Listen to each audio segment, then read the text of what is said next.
ان پر تنقید کا حق آپ کو حاصل ہے، ان سے اختلاف کا حق آپ کو حاصل ہے. وہ حاکم مطلق نہیں ہے، وہ عامل نہیں ہے. آپ کو معلوم ہے کہ حضرت عمر پر ان کے کرتے کے اعتبار سے جو ہے وہ تنقید ہو گئی تھی. تنقید کرنے والا کون تھا؟ سلمان فارسی رضی اللہ تعالی عنہ. ان کے بارے میں حضور نے فرمایا سلمانو منا آل البیت، یہ تو ہمارے اہل بیت میں سے ہے، اتنا قریب. حضور حضرت عمر خطبہ دے رہے ہیں اور وہ کہتے ہیں کھڑے ہو کر لا سمع ولا طاعہ، نہ سنیں گے نہ اطاعت کریں گے. کلمہ بغاوت ہے. تو کوئی ناگواری کا احساس نہیں. مجھ میں آپ میں بات ہو رہی ہے کہ کیا بات ہے؟ یہ جو کرتا آپ نے پہنا ہے یہ ان یمنی چادروں سے بنا ہے جو مال غنیمت میں آئی تھی، اور جتنی ٹکڑا جو ہے ہر مسلمان کو ملا اس سے کرتا نہیں بنتا، اور آپ ہے بھی طویل القامت، آپ کا کرتا کیسے بن گیا؟ فرماتے ہیں عبداللہ سے، اپنے بیٹے سے، عبداللہ ابن عمر رضی اللہ تعالیٰ عنہ، عبداللہ تم وضاحت کر دو. کو کھڑے ہو کے کہتے ہیں نا میرا کرتا بن رہا تھا نا ابا جان کا، میں نے اپنے حصے کا کپڑا ابا جان کو دیا ہے، اس سے ایک کرتا بنا. الآن نسمع ونطیع، بس اب اس کے بعد آپ فرمائیے، آپ جو کہیں گے سنیں گے اور اطاعت کریں گے.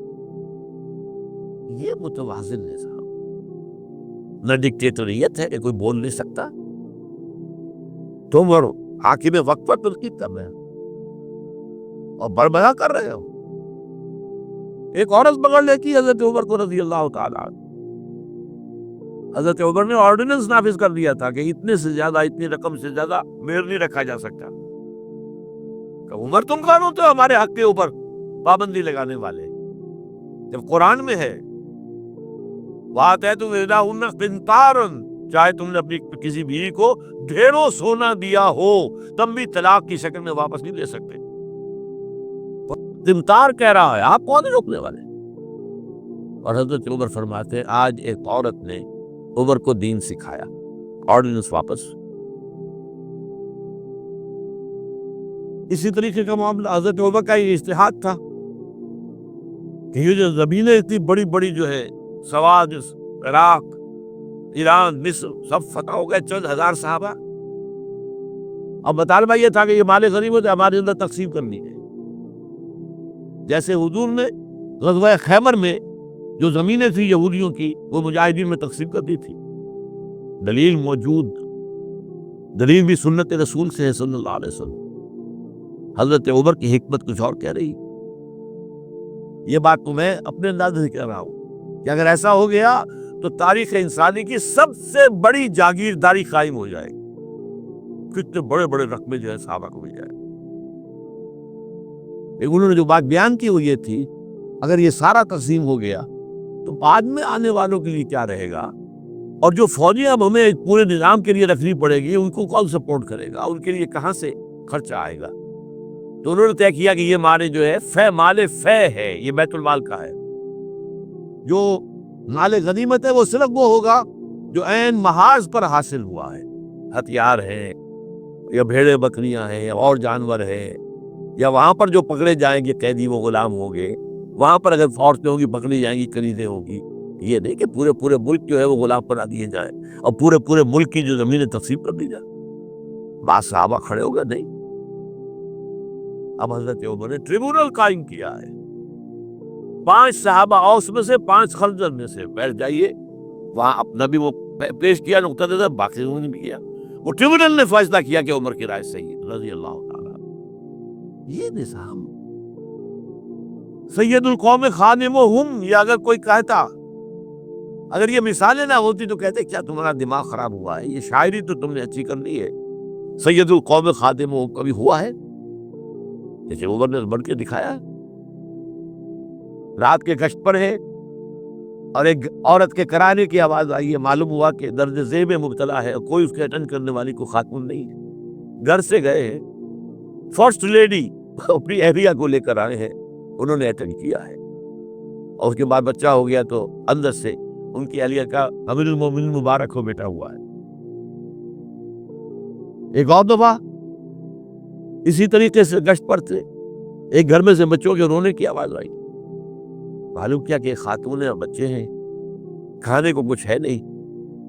اس خاتون نے کہا میں نے یہ آگ کے اوپر جو ہے ہانڈی رکھی اس میں پانی ہے، اور بچوں کو بہلا رہی ہوں کہ کچھ پک رہا ہے، ٹھہرو ذرا صبر کر لو، اس طرح سو جائیں گے بھوکے۔ کانپ گئے حضرت عمر، گئے بیت المال سے اور بوری گندم کی لے کر اپنے کندھے پر اپنے غلام سے کہا میرے کندھے پر رکھو، اس نے کہا میں نہیں چلتا ہوں، تو نہیں، قیامت کے دن تم میرا بوجھ نہیں اٹھا سکو گے، اور وہ اپنے کندھے پر لاد کر لائے ہیں اور وہاں کھانا تیار کروایا، بچوں کو کھلایا ہے۔ یہ نظام، یہ ہے رحمت للعالمینی کا مظہر، یہ جان لیجئے۔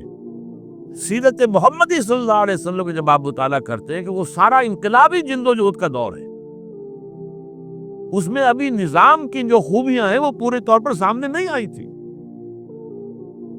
ابو بکر صدیق رضی اللہ تعالیٰ عنہ کا دور خلافت جو ہے وہ بھی کاؤنٹر ریولوشنری موومنٹس کو ختم کرنے میں صرف ہو گیا ہے، جسے انگریزی میں کہتے ہیں للی ان بلوم، نظام اسلام۔ اسلام کا نظام عدل اجتماعی جو ہے ایک کھلے ہوئے پھول کی طرح نظر آئے گا حضرت عمر رضی اللہ تعالیٰ عنہ کے دور خلافت میں۔ مساوات کا اندازہ کر سکتے کوئی؟ خلیفہ وقت سفر کر رہا ہے بیت المقدس کا، کتنے کئی سو میل، میرے کم سے کم 500 میل تو ہوگا مدینے سے بیت المقدس۔ ایک اونٹنی ہے، ایک خادم ساتھ ہے، اسی اونٹنی کے اوپر راشن بھی ہے راستے کا، لہذا ایک وقت میں ایک آدمی سوار ہو سکتا ہے، دو نہیں۔ ایک منزل خلیفہ اوپر بیٹھے ہیں اور خادم آگے چل رہا ہے لکیر پکڑ کر، ایک اگلی منزل میں خادم اوپر بیٹھا ہے اور خلیفہ آگے جو ہے لکیر پکڑ کر چل رہے ہیں۔ جب آخری منزل آئی تو وہ خادم کی باری تھی اوپر بیٹھنے کی، اس نے ہاتھ جوڑ دیے کہ خدا کے لیے لوگ کیا کہیں گے، مجھے کہیں گے تمہاری یہ جرت؟ فرمایا نہیں، الدور دور، نہیں، یہ تو حساب کا معاملہ ہے، میتھمیٹکس کا معاملہ ہے، یہ تمہاری باری ہے، بیٹھو۔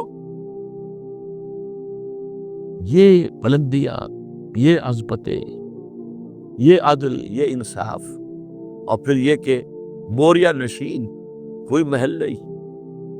ایک آیا ایرانی مدینے میں چکر لگایا، کوئی انہیں محل نظر نہیں آیا، اسے پوچھا ہے اینا ملککم، تمہارا بادشاہ کہاں ہے؟ جواب دیا گیا لیس لنا ملک مولانا امیر، ہمارا کوئی ملک نہیں ہے، بادشاہ نہیں ہے، ہمارا امیر ہے۔ کہاں ہے تمہارا امیر بھائی؟ وہ بیت المال کے کچھ اونٹ گم ہو گئے تھے، سب تلاش کر چکے، نہیں ملا، ہمارا خلیفہ خود گیا ہے، کسی کو ساتھ لے کر گیا ہوگا آئیڈینٹیفیکیشن کے لیے، تو دیکھا دوپہر ہو گئی تھی، دھوپ تیز ہو گئی تھی، حضرت عمر اپنے درے کو اپنے گردن کے نیچے رکھ کر ایک درخت کی چھاؤں میں آرام کر رہے، نہ کوئی باڈی کارڈ ہے، نہ کوئی محافظ ہے۔ انہیں وہی کھڑے ہو کر کہا ہے عمر تم انصاف کرتے رہو تو تمہیں کوئی ڈر نہیں ہے، اور ہمارے بادشاہ خون پیتے ہیں لوگوں کا، وہ کانپتے رہتے ہیں، انہیں اونچی اونچی فصیلیں چاہیے، بڑے بڑے فوجی چاہیے، انہیں تو بہت اسکواڈز چاہیے کہ جو ان کی حفاظت کرے۔